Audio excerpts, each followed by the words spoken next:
Mayambu ahanba maktada Kanglele pung original gi maikadagi Bisok khairakpamna taram noksari channel asina ngasisu tabada ki tujungba phawraba subscribers nga thabira pa wari ama mayamda kudol tamjage haiduna poduna laksari wari asi lithok charapa matamda soikiba langkiba kaya yarabosu mayamna nungsibiduna ngakpiu haiduna hajari aduga amana channel asibu mapung phanba matamda sarugya biboina adomadom na like amadi subscribe share to biro haiduna hajari subscribe to matamda bell icon du on to biro matangi wari thaglapa matamda adomadom gi phone da phangna bagidamakta adu de wari se hongna ba tawsaraki thawdo sing asidagina yamna matam kuiraba wari ama khakni matam ado nong asisu yamna kana chuba maramna ai khosi yumdagi mapan thokna ramde singning khaiba su khara makhadi tawrami ai khogi singthak thangba saruka somsi khara su hohop lawi nong numit ama se ai ka khangna charibo nupi duka unaba salubani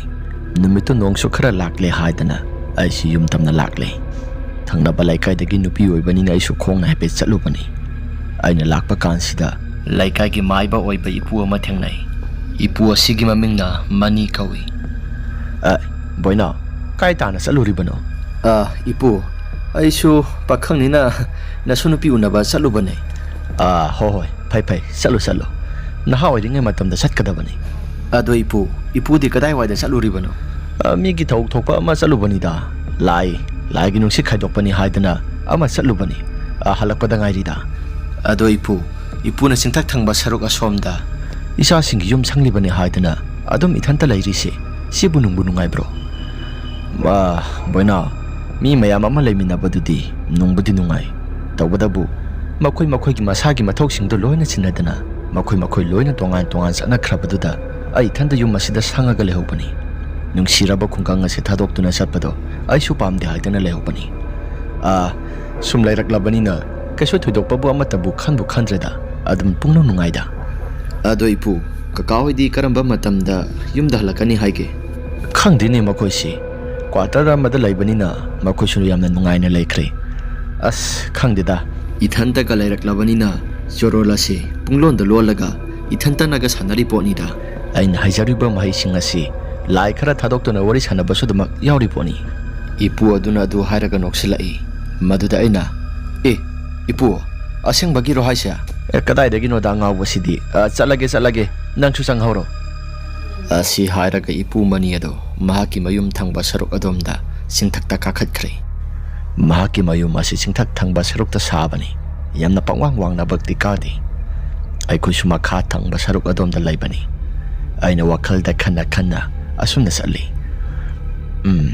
fataba mi dinati phadi phabani masa singa sinama pa se konge haidraga inthokuna thami hoi masa singna budi saselau haidana soidana hairamgani khunganga sinung sidana salo yadaba soirambi ai khangdrada gyamenga amathek tadi haidana ai simurum sualaga aigi konthong tamna parap lakle ai su konthong se do satuna sanglakle tawbadabu ipu manigi yumphama se khoiga punglap lapna de mahaki yumphama sinama thak thangba sarukta laibani mahaki makha thangba saruk adomdo laisoi su khara oibanina khara kindagi sahi khudingi khara kintarakpana tharak yalaga laiba haibado oirabani ipu mani su kasu thoidokpa tawroi haidana adum laikhibani asum tawdana aise parap sanglaklaba kanduda imada aina sumna hai ima tu insang mana khara su porakpani nangdi kadai waidagi poraiba unabas alui adugi pirakpani ado ima ipu mani ase aina hojik halakpada thengnai yamna nungaiti mi gi thok thoba salubani hai mi gi laigi nungsi khaiba salubado mayumda halaga amu masa mathanta laibanina sa insang amuk thonglaga mu saga doribani masa singa sina gyan ta dabaduda mahaksu mathanta laiba tare ada kok leminarurage haidi yumphama sisu sahi khudingi khara adum kindhabanina khajik tangai rakle kasu thudokpa tawroi haidana anam gandana napu mani ase dum lairiba sini adoima ipu mani ase kasu thudokpa aphataba thabakti tawrakte aikhuna lairakpa kanda mi gi laigi nungsi khara khaiba nangsu piklingai matamda maning laikai gi nani memtondo mahak to hingsabi gi laibani aduk yamna pikliba nangna hingsabi sangi haidana ꯅꯃꯤꯠꯀꯛꯇꯣ ꯈꯥꯅ ꯈꯥꯅ ꯑꯩꯈꯣꯏꯗ ꯌꯦꯡꯂꯤ ꯄꯣꯠꯅꯤ ꯐꯝꯍꯜꯂꯛꯇꯕꯗꯨꯗ ꯅꯄꯨꯃꯅꯤ ꯑꯁꯤ ꯀꯧꯔꯒ ꯅꯪ ꯌꯦꯡꯍꯟꯈꯤꯕꯅꯤ ꯑꯣ ꯏꯄꯨꯃꯅꯤ ꯑꯁꯤ ꯍꯥꯟꯅ ꯃꯃꯥꯡ ꯊꯛꯇꯒꯤꯁꯨ ꯑꯐꯕ ꯊꯕꯛꯁꯤ ꯇꯧꯔꯛꯄ ꯑꯣꯏꯔꯦ ꯐꯔꯦ ꯏꯃꯥ ꯆꯥꯛꯇꯣ ꯂꯣꯏꯔꯕꯣ ꯆꯥꯛꯄꯨꯗꯤ ꯂꯣꯏꯁꯤꯜꯂꯛꯀꯗꯧꯔꯦꯗ ꯅꯆꯥꯅꯨꯄꯤ ꯍꯣꯏ ꯉꯥꯏꯔꯒ ꯄꯨꯂꯞ ꯆꯥꯃꯤꯟꯅꯔꯁꯤ ꯑꯁꯨꯝ ꯇꯧꯗꯨꯅ ꯆꯥꯛ ꯏꯟꯁꯥꯡ ꯑꯗꯨ ꯂꯣꯏꯁꯤꯜꯂꯕ ꯀꯥꯟꯗꯨꯗ ꯏꯆꯥꯅꯨꯄꯤ ꯑꯅꯤꯗꯨꯅꯤ ꯑꯩꯒ ꯕꯕꯥꯒ ꯏꯃꯥꯒ ꯏꯄꯨꯒ ꯑꯩꯈꯣꯏ ꯇꯔꯨꯛꯁꯤ ꯄꯨꯂꯞ ꯄꯨꯟꯅ ꯆꯥꯃꯤꯟꯅꯔꯝꯃꯤ ꯑꯍꯤꯡꯒꯤ ꯃꯇꯝꯅꯤ ꯑꯩꯁꯨ ꯅꯣꯡ ꯑꯁꯦ ꯈꯥꯛꯄ ꯂꯥꯎꯕ ꯇꯧꯔꯛꯄꯗꯨꯗ ꯏꯁꯥꯁꯦ ꯀꯌꯥ ꯇꯨꯝꯊꯕ ꯌꯥꯔꯝꯗꯦ ꯊꯥꯏꯅꯉꯩꯒꯤ ꯃꯣꯕꯥꯏꯜ ꯊꯣꯔꯛꯄ ꯅꯧꯔꯤꯉꯩꯒꯤ ꯃꯣꯕꯥꯏꯜ ꯀꯤꯄꯦꯗ ꯄꯥꯏꯅꯔꯤꯉꯩ ꯃꯇꯝ ꯑꯗꯨꯅꯤ ꯑꯩꯁꯨ ꯑꯩꯒ ꯈꯪꯅꯖꯔꯤꯕ ꯅꯨꯄꯤꯗꯨꯒ ꯐꯣꯟ ꯋꯥꯔꯤ ꯁꯥꯟꯅꯗꯨꯅ ꯑꯩꯁꯦ ꯑꯗꯨꯝ ꯇꯨꯝꯊꯅꯕꯅꯤ ꯍꯥꯏꯗꯅ ꯇꯧꯔꯝꯃꯤ ꯑꯗꯨꯅ ꯇꯧꯗꯨꯅ ꯂꯩꯔꯤꯉꯩ ꯇꯥꯟꯖꯥꯗꯨꯗ ꯅꯣꯡ ꯑꯁꯤꯁꯨ ꯌꯥꯝꯅ ꯀꯟꯅ ꯍꯦꯛꯇ ꯆꯨꯊꯔꯛꯂꯝꯃꯤ ꯏꯁ ꯅꯣꯡ ꯑꯁꯤꯗꯤ ꯑꯩ ꯇꯨꯝꯅꯕ ꯇꯧꯔꯒꯦ ꯑꯩꯒ ꯈꯪꯅꯖꯔꯤꯕ ꯅꯨꯄꯤ ꯑꯗꯨꯅꯁꯨ ꯍꯣꯏ ꯍꯥꯏꯗꯅ ꯌꯥꯔꯛꯂꯤ ꯐꯣꯟ ꯑꯗꯨ ꯀꯛꯅꯔꯕ ꯃꯇꯨꯡꯗ ꯇꯨꯝꯊꯅꯕꯅꯤ ꯍꯥꯏꯗꯅ ꯈꯔ ꯎꯔꯨꯝ ꯁꯥꯔꯨꯝ ꯇꯧꯕ ꯍꯧꯔꯛꯄ ꯃꯗꯨꯒꯤ ꯃꯇꯝ ꯑꯗꯨꯗ ꯆꯤꯡꯊꯛ ꯊꯪꯕ ꯃꯥꯏꯀꯩ ꯁꯣꯝꯁꯤ ꯀꯔꯤꯒꯨꯝꯕ ꯈꯔ ꯃꯈꯣꯜ ꯈꯔ ꯇꯥꯕ ꯍꯧꯔꯛꯂꯝꯃꯤ ꯂꯩꯕꯥꯛ ꯃꯌꯥꯝ ꯑꯃ ꯀꯤꯟꯊꯔꯛꯇꯨꯅ ꯃꯈꯥ ꯇꯥꯅ ꯄꯨꯊꯔꯛꯄꯒꯤ ꯃꯈꯣꯜ ꯑꯃ ꯇꯥꯔꯛꯂꯝꯃꯤ ꯃꯈꯣꯜ ꯑꯗꯨ ꯇꯥꯔꯛꯄ ꯃꯇꯝꯗ ꯑꯩꯒꯤ ꯁꯥꯁꯦ ꯈꯪꯄ꯭ꯔꯦꯛ ꯈꯪꯂꯝꯃꯤ ꯏꯁ ꯏꯄꯨꯃꯅꯤ ꯍꯣꯏꯒꯤ ꯃꯈꯣꯏꯒꯤ ꯌꯨꯝ ꯊꯪꯕ ꯁꯔꯨꯛ ꯑꯗꯣꯝꯗ ꯑꯣꯏꯅ ꯇꯥꯏꯗ ꯑꯁ ꯀꯅꯥ ꯃꯈꯣꯜꯁꯤꯡ ꯑꯁꯤ ꯇꯥꯟꯅꯕꯖꯥꯠꯅꯣ ꯏꯃꯥ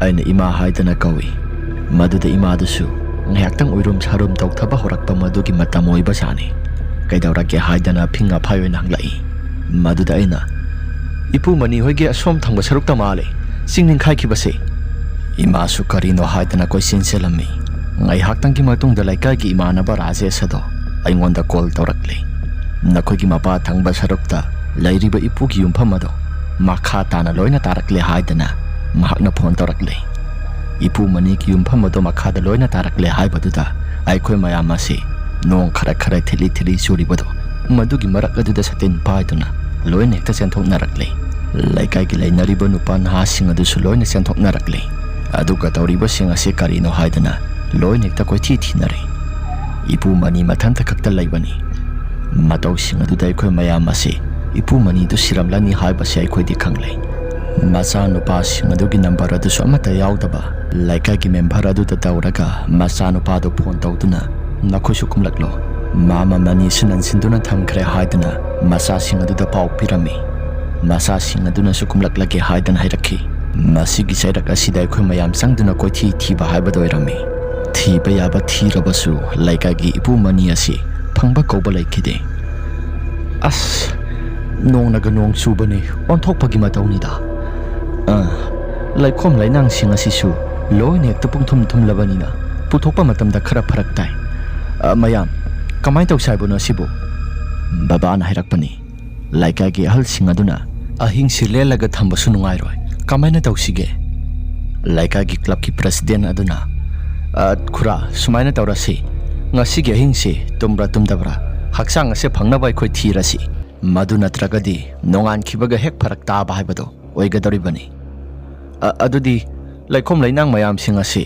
ꯈꯣꯠꯇꯣꯛꯄꯁꯨ ꯉꯝꯒꯗꯕ ꯃꯥꯟꯗꯦ ꯑꯁꯨꯛ ꯌꯥꯝꯅ ꯌꯥꯝꯕꯁꯤ ꯃꯈꯥ ꯇꯥꯅ ꯅꯟꯁꯤꯟꯕ ꯑꯣꯏꯔꯝꯂꯒꯗꯤ ꯑꯩꯈꯣꯏ ꯄꯥꯡꯒꯜꯅ ꯐꯨꯠꯇꯣꯛꯄ ꯍꯥꯏꯕꯗꯣ ꯈꯔ ꯃꯈꯩꯗꯤ ꯋꯥꯒꯗꯕ ꯃꯥꯜꯂꯤ ꯅꯍꯥꯁꯤꯡ ꯑꯁꯤꯁꯨ ꯑꯍꯤꯡꯒꯤ ꯃꯇꯝ ꯑꯣꯏꯕꯅꯤꯅ ꯃꯁꯥꯁꯤꯡ ꯑꯁꯤ ꯂꯣꯏꯅ ꯍꯦꯛꯇ ꯆꯣꯛꯊꯒꯗꯧꯔꯤꯕꯅꯤ ꯂꯩꯈꯣꯝꯁꯤꯡ ꯑꯁꯤꯁꯨ ꯅꯨꯡꯇꯨꯝ ꯌꯥꯎꯅ ꯃꯌꯥꯝ ꯑꯃ ꯐꯨꯝꯖꯤꯟꯈ꯭ꯔꯦ ꯀ꯭ꯂꯕꯀꯤ ꯄ꯭ꯔꯁꯤꯗꯦꯟ ꯑꯗꯨꯅ ꯑꯩ ꯈꯪꯅꯕ ꯏꯃꯥꯟꯅꯕ JCB ꯂꯣꯏꯕ ꯑꯃ ꯂꯩ ꯃꯍꯥꯛ ꯑꯗꯨ ꯀꯧꯔꯒ ꯑꯩ ꯑꯃꯨꯛꯇꯪ ꯈꯣꯠꯇꯣꯛꯍꯟꯒꯦ ꯐꯣꯟꯕꯨ ꯄꯥꯏꯔꯛꯀꯗ꯭ꯔꯥ ꯍꯥꯏꯗꯅ ꯂꯩꯀꯥꯏꯒꯤ ꯑꯍꯜ ꯂꯃꯟꯁꯤꯡ ꯑꯗꯨꯅ ꯐꯣꯟ ꯑꯗꯨ ꯇꯧꯔꯒ ꯌꯦꯡꯉꯣ ꯍꯥꯏꯗꯅ ꯐꯣꯟ ꯑꯗꯨ ꯇꯧꯔꯒ ꯌꯦꯡꯂꯝꯃꯤ ꯐꯣन ꯑꯗꯨ ꯍꯦꯛ ꯇꯧꯔꯒ ꯌꯦꯡꯕꯗꯨꯗ ꯑꯍꯤꯡꯒꯤ ꯃꯇꯝ ꯑꯣꯏꯖꯔꯕꯁꯨ ꯈꯔ ꯊꯨꯅ ꯂꯥꯛꯇꯕ ꯌꯥꯗ꯭ꯔꯦ ꯍꯥꯏꯗꯅ ꯃꯌꯥꯝ ꯆꯪꯗꯅ ꯀꯧꯔꯝꯃꯤ ꯉꯥꯏꯍꯥꯛꯇꯪꯒꯤ ꯃꯇꯨꯡꯗ JCB ꯑꯗꯨ ꯂꯥꯛꯂꯦ ꯑꯩꯈꯣꯏꯅ ꯆꯤꯡꯅꯕ ꯖꯒꯥꯁꯤꯡꯗ ꯈꯣꯠꯇꯣꯛꯇꯨꯅ ꯌꯦꯡꯍꯜꯂꯤ ꯑꯗꯨꯕꯨ ꯐꯪꯕ ꯀꯧꯕ ꯂꯩꯇꯦ ꯀꯣꯟꯅ ꯊꯪꯗ ꯁꯤꯡꯂꯥꯏꯕꯛ ꯊꯪꯕ ꯁꯔꯨꯛ ꯑꯗꯣꯝꯗ ꯃꯁꯥꯗꯣ ꯄꯨꯝꯇꯥ ꯇꯥꯁꯤꯜꯂꯒ ꯏꯄꯨꯃꯅꯤ ꯑꯗꯨ ꯐꯪꯂꯝꯃꯤ ꯃꯁꯥꯗꯨꯁꯨ ꯀꯥꯡꯊꯣꯟꯒ ꯄꯨꯂꯞ ꯇꯥꯔꯛꯄꯗꯨꯗ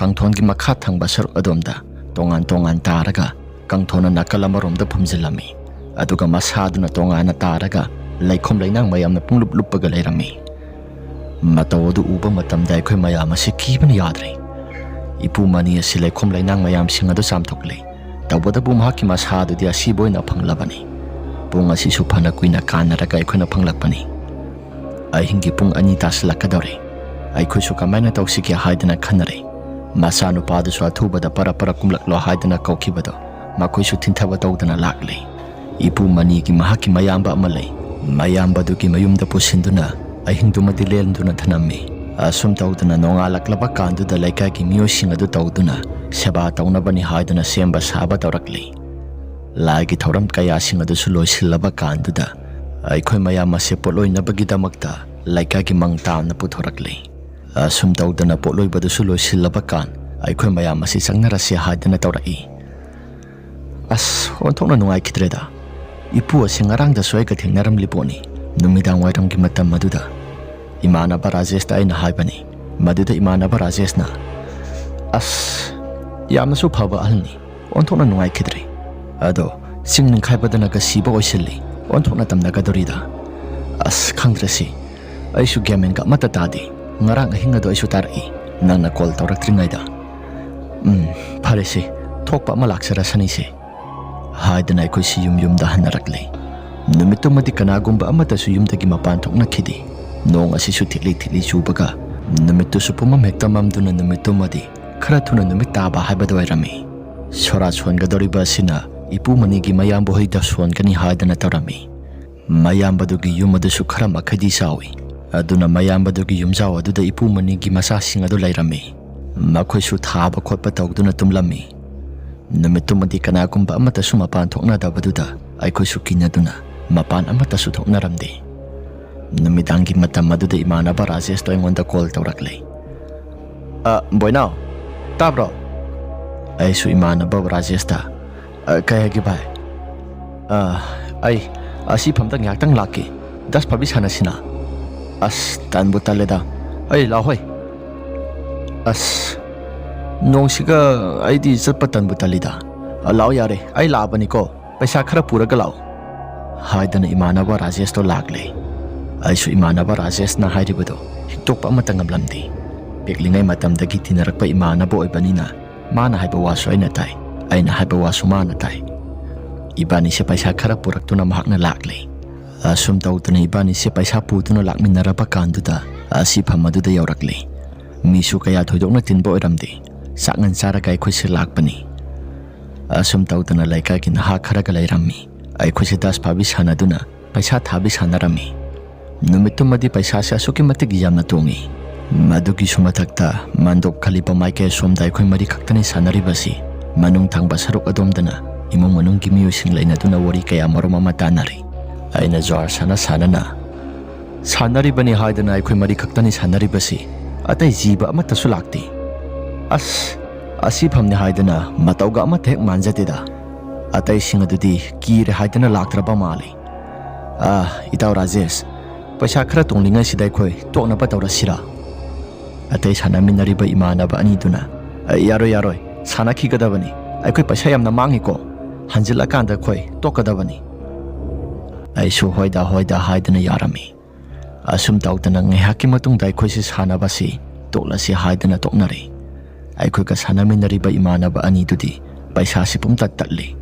ꯏꯃꯥꯟꯅꯕ ꯔꯥꯖꯦꯁ ꯏꯕꯥꯅꯤꯅ ꯄꯩꯁꯥꯁꯤ ꯌꯥꯝꯅ ꯇꯣꯡꯂꯛꯄꯗꯨꯗ ꯏꯕꯥꯅꯤꯁꯤ ꯌꯥꯝꯅ ꯍꯔꯥꯎꯅꯔꯝꯃꯤ ꯏꯃꯥꯟꯅꯕ ꯔꯥꯖꯦꯁꯅ ꯁꯤꯁ ꯍꯌꯦꯡꯒꯤꯗꯤ ꯌꯥꯔꯅꯤ ꯁꯨꯒꯠꯄꯒꯤꯗꯤ ꯃꯄꯨꯡ ꯐꯥꯅ ꯌꯥꯔꯅꯤ ꯁꯤꯗꯤ ꯍꯥꯏꯗꯅ ꯏꯃꯥꯟꯅꯕ ꯔꯥꯖꯦꯁ ꯏꯕꯥꯅꯤꯁꯤ ꯀꯣꯟꯊꯣꯡ ꯇꯝꯅ ꯏꯕꯥꯅꯤꯅ ꯃꯃꯥꯡ ꯊꯥꯗꯨꯅ ꯊꯣꯛꯂꯛꯄꯅꯤ ꯑꯩꯅ ꯀꯣꯟꯊꯣꯡ ꯊꯪꯕ ꯁꯔꯨꯛ ꯑꯗꯣꯝꯗ ꯌꯦꯡꯊꯣꯛꯂꯨꯕ ꯀꯥꯟꯗꯨꯗ ꯀꯅꯥꯒꯨꯝꯕ ꯃꯤꯇꯝ ꯑꯃ ꯁꯠ ꯂꯥꯟꯗꯨꯅ ꯆꯠꯈꯤꯕ ꯑꯃ ꯑꯩꯅ ꯎꯍꯧꯏ ꯃꯗꯨ ꯎꯔꯨꯕ ꯀꯥꯟꯗꯨꯗ ꯑꯩꯅ ꯏꯃꯥꯟꯅꯕ ꯔꯥꯖꯦꯁꯇ ꯉꯥꯏꯈꯣ ꯏꯃꯥꯟꯅꯕ ꯔꯥꯖꯦꯁꯅ ꯌꯥꯝꯅ ꯉꯛꯅ ꯀꯩꯗꯧꯔꯒꯦ ꯀꯣꯟꯊꯣꯡ ꯊꯪꯕ ꯁꯔꯨꯛ ꯑꯁꯣꯝꯗ ꯀꯅꯥꯒꯨꯝꯕ ꯑꯃ ꯁꯠ ꯂꯥꯜꯂꯒ ꯆꯠꯈꯤꯕꯒꯨꯝ ꯑꯩꯒꯤ ꯃꯤꯠꯅꯔꯥ ꯑꯩꯅ ꯎꯈꯤꯒꯨꯝꯅꯗꯤ ꯇꯧꯏꯗ ꯏꯃꯥꯟꯅꯕ ꯔꯥꯖꯦꯁꯁꯨ ꯃꯨꯟꯅ ꯌꯦꯡꯉꯤ ꯑꯁ ꯌꯥꯔꯤꯁꯤ ꯅꯪꯁꯨ ꯑꯣꯟꯊꯣꯛꯄ ꯉꯥꯛꯇ ꯄꯨꯡ ꯑꯁꯤ ꯊꯦꯡꯖꯤꯜꯂꯛꯂꯕ ꯀꯥꯟꯁꯤꯗ ꯂꯥꯎ ꯆꯠꯅꯕ ꯇꯧꯔꯁꯤ ꯍꯥꯏꯗꯅ ꯂꯩꯀꯥꯏꯒꯤ ꯏꯃꯥꯟꯅꯕ ꯑꯅꯤꯗꯨꯒ ꯄꯔꯞ ꯂꯥꯛꯂꯦ ꯀꯣꯟꯊꯣꯡ ꯆꯩ ꯑꯗꯨ ꯁꯠꯇꯨꯅ ꯊꯣꯛꯂꯛꯂꯕ ꯀꯥꯟꯗꯨꯗ ꯂꯩꯀꯥꯏꯒꯤ ꯏꯃꯥꯟꯅꯕ ꯑꯅꯤꯗꯨꯗꯤ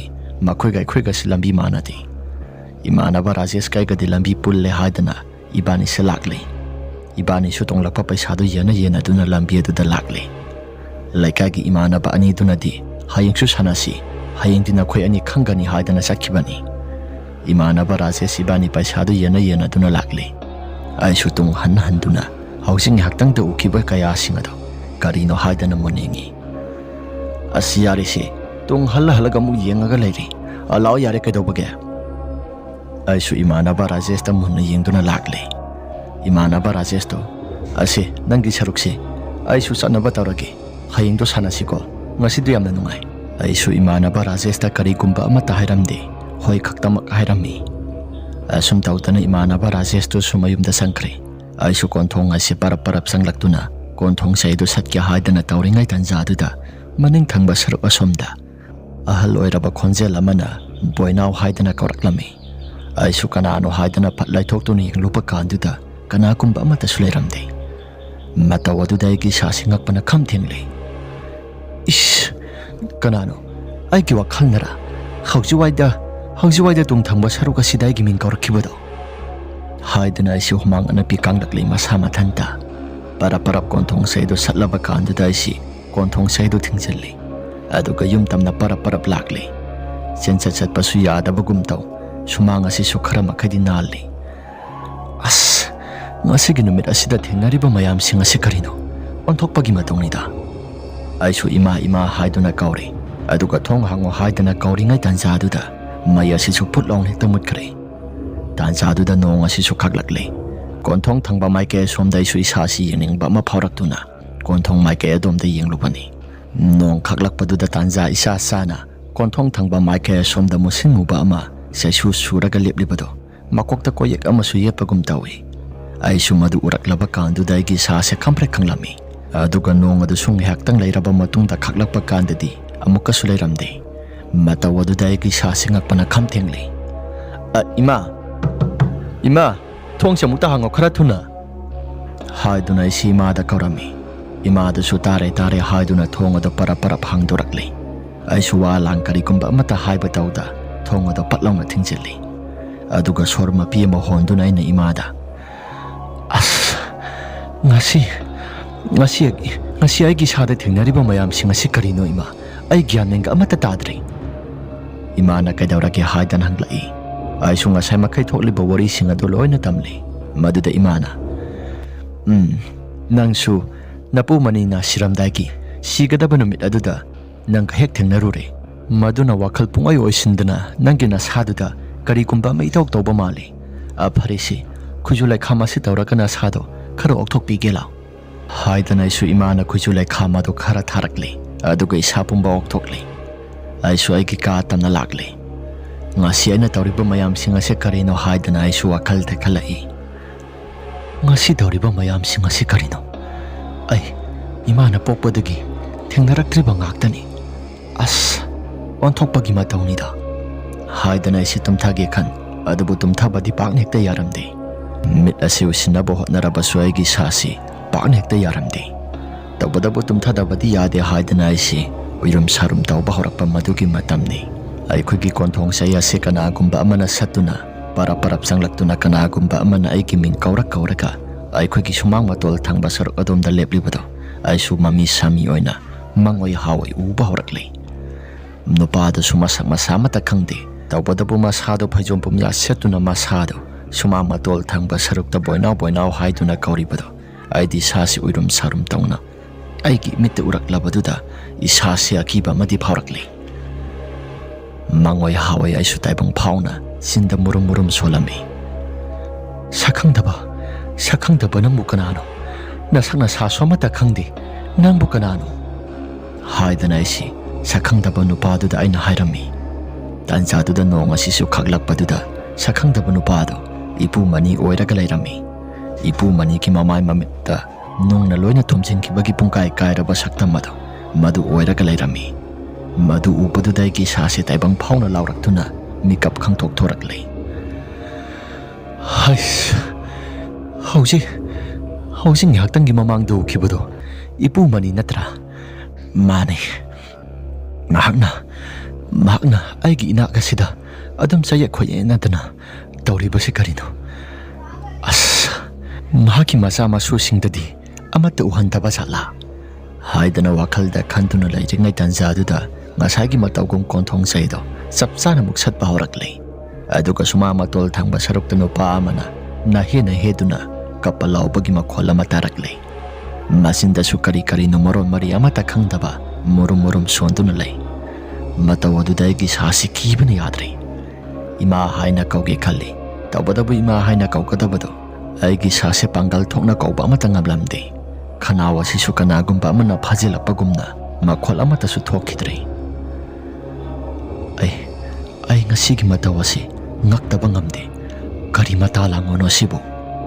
Haidana layringai tanzaduda konthong sayadusu purok haiduna thudektuna kanagumba amana satkibagi matawgumna tawrakle. Aduga ipumani hoigi yumpham thangba maike somda karigumba saptra tawbagi makhol khara su tarakle.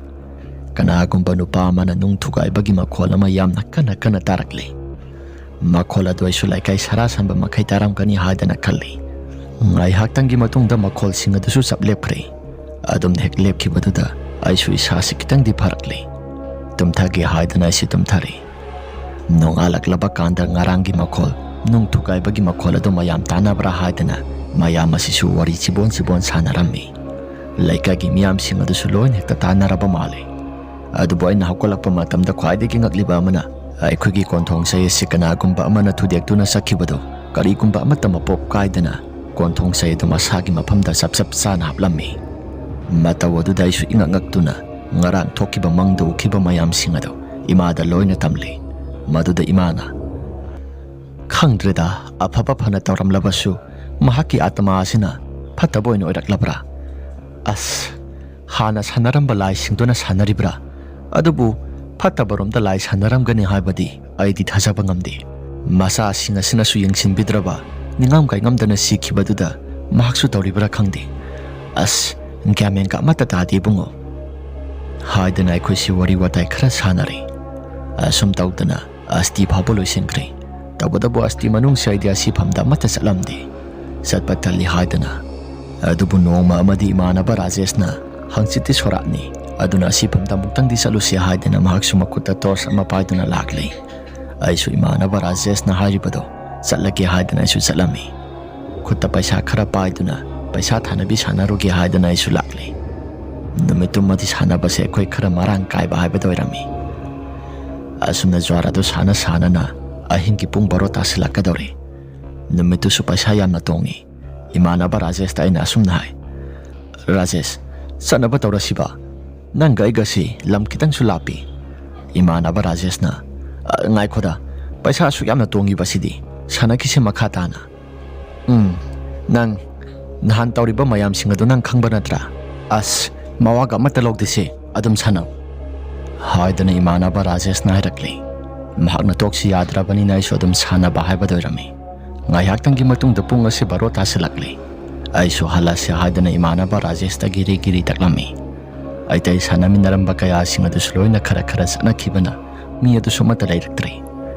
Imanaba Rajesh ibani kakta yumasi halasi haidana halakli. Imanaba Rajesh ibani na lakpa matamda ngarang nahan thokiba wari singa daloy na tamli aina. Maduda imanaba Rajesh na hoy nito sorokta sathok sasin tawba mina su khara thingnai hai. Asigi larai kinthariba jaga som thangba sarok adomda musimuna kanagumba ama adum lepaga lay hai. As khangdeda aide mophak thingnadribanina haidana ibani se wari sana duna lakli. Aikhugi konthong adu yoramdai gi tanjaduda tung thangba sarok asom sida kanagumba amana sasu sura ka kokok haiduna lakpagi makholama aikhusi taraklami. Imanaba Rajesh na bhai tung thangba sarok asomda lakli basa kanalo amuktang laithok yengsira. Haidana imanaba Rajesh ibani se laithokke haidana hek torakpa kanduda ahal amana murum sonbagumna ibani se tarakle.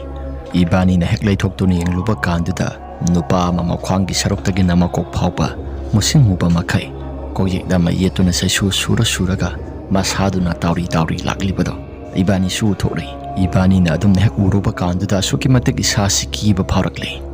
Imanaba Rajesh ta ina bhai lao khara thuna satlasi. Haidana imanaba Rajesh to ina makut paiduna singlami. Tawbadabu imanaba Rajesh to masado tarang malang amad isatuna mahakse karigumba khara tawrami. Mahakse ina gyan tanaba ni haidana yamna kana tawrami. Imanaba Rajesh to su gyan taraklaba kanduda mahaksu haujik tawkiba singado loina kirakle haidana masinda solakle. ꯀꯤꯔꯦ ꯍꯥꯏꯗꯨꯅ ꯑꯗꯨꯝꯅ ꯂꯥꯛꯄ ꯀꯥꯟꯗꯨꯗ ꯃꯃꯥꯡ ꯊꯪꯕ ꯁꯔꯨꯛ ꯑꯗꯣꯝꯗ ꯁꯤꯡꯅꯤꯡꯈꯥꯏꯕ ꯂꯩꯔꯤꯕ ꯖꯒꯥ ꯑꯗꯣꯝꯗꯣ ꯃꯗꯨꯗ ꯀꯅꯥꯒꯨꯝꯕ ꯑꯃ ꯋꯥꯡꯊ꯭ꯔꯪ ꯋꯥꯡꯗꯨꯅ ꯁꯣꯔꯣꯛ ꯃꯥꯏꯀꯩ ꯊꯪꯕ ꯁꯔꯨꯛ ꯑꯗꯣꯝꯗ ꯂꯥꯛꯂꯤꯕꯗꯣ ꯑꯃꯨꯛ ꯎꯔꯛꯂꯤ.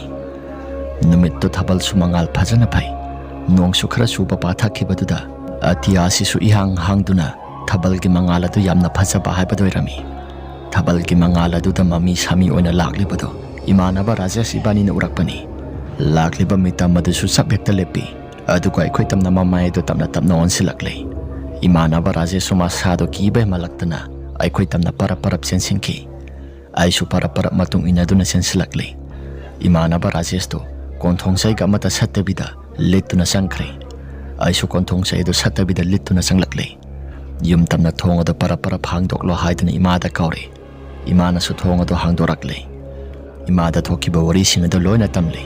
ꯃꯗꯨꯗ ꯏꯃꯥꯅ, "ꯔꯥꯖꯦꯁ, ꯅꯪꯁꯨ ꯍꯟꯈ꯭ꯔꯅꯨ ꯌꯨꯝꯗ, ꯁꯤꯗ ꯑꯣꯏꯅ ꯒ꯭ꯌꯥꯟ ꯇꯥꯅ ꯇꯨꯝꯂꯣ." ꯏꯃꯥꯟꯅꯕ ꯔꯥꯖꯦꯁꯇꯨꯁꯨ ꯍꯣꯏ ꯏꯅꯦ ꯍꯥꯏꯗꯅ ꯈꯨꯝꯂꯝꯃꯤ.